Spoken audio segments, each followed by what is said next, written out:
ഈ ലോക ജീവിതത്തിൽ നമ്മൾ നേരിടുന്ന എത്ര വലിയ പ്രതിസന്ധികളെയും നമ്മുടെ വിശ്വാസം കൊണ്ട് അതിജീവിക്കുവാൻ സാധിക്കും. എൻ്റെ പാപങ്ങൾ ക്ഷമിക്കുവാൻ, എൻ്റെ രോഗങ്ങൾ സൗഖ്യമാക്കുവാൻ, എനിക്ക് നിത്യജീവൻ തരുവാൻ, എൻ്റെ സകല പ്രശ്നങ്ങളും പരിഹരിക്കുവാൻ കർത്താവായ യേശുക്രിസ്തുവിന് സാധിക്കും എന്നതാണ് യഥാർത്ഥ വിശ്വാസത്തിൻ്റെ അടിസ്ഥാനം. രക്തസ്രാവക്കാരിയായ ഒരു സ്ത്രീ തൻ്റെ വിശ്വാസം മൂലം സൗഖ്യം പ്രാപിച്ച ഒരു സംഭവം ദൈവവചനമായ ബൈബിളിൽ രേഖപ്പെടുത്തിയിട്ടുണ്ട്. 12 വർഷക്കാലം രക്തസ്രാവത്താൽ കഷ്ടപ്പെട്ട ഈ സ്ത്രീ തൻ്റെ സമ്പത്ത് മുഴുവൻ തൻ്റെ ചികിത്സയ്ക്കായി ചെലവഴിച്ചു. എന്നാൽ തൻ്റെ അവസ്ഥയ്ക്ക് യാതൊരു വ്യത്യാസവും സംഭവിച്ചില്ല. എന്നാൽ യേശുവിനെക്കുറിച്ച് കേട്ടറിഞ്ഞ അവൾ തൻ്റെ രോഗം സൗഖ്യമാക്കുവാൻ കർത്താവായ യേശുവിന് സാധിക്കുമെന്ന് ഉറച്ചു വിശ്വസിച്ചു. എന്നാൽ തൻ്റെ രോഗവിവരം യേശുവിനോട് പറയുവാൻ അവൾ തയ്യാറായിരുന്നില്ല. യേശുവിൻ്റെ അടുക്കൽ നേരിട്ടെത്തുവാനോ യേശുവിൻ്റെ ശരീരത്തിൽ സ്പർശിക്കുവാനോ അവൾ തയ്യാറായിരുന്നില്ല.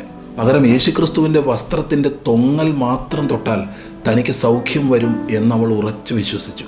ആരും അറിയാതെ അങ്ങനെ ചെയ്ത് അവൾ സൗഖ്യം പ്രാപിച്ചു. അങ്ങനെ തൻ്റെ സകല സമ്പത്തിനും കഴിയാതിരുന്ന സൗഖ്യം നേടിത്തരുവാൻ തൻ്റെ വിശ്വാസത്തിന് സാധിച്ചു. പ്രിയ സഹോദര, ഏറിയ സമ്പത്തിന് നേടിത്തരുവാൻ കഴിയാത്തതുപോലും യേശുക്രിസ്തുവിലുള്ള വിശ്വാസത്താൽ സാധിക്കും എന്നത് തീർച്ചയാണ്. യേശുക്രിസ്തുവിൻ്റെ സന്നിധിയിലേക്ക് കടന്നു വന്ന് സൗഖ്യം പ്രാപിക്കുവാൻ, നിത്യജീവൻ പ്രാപിക്കുവാൻ താങ്കൾക്കും സാധിക്കട്ടെ എന്ന് പ്രാർത്ഥിക്കുന്നു.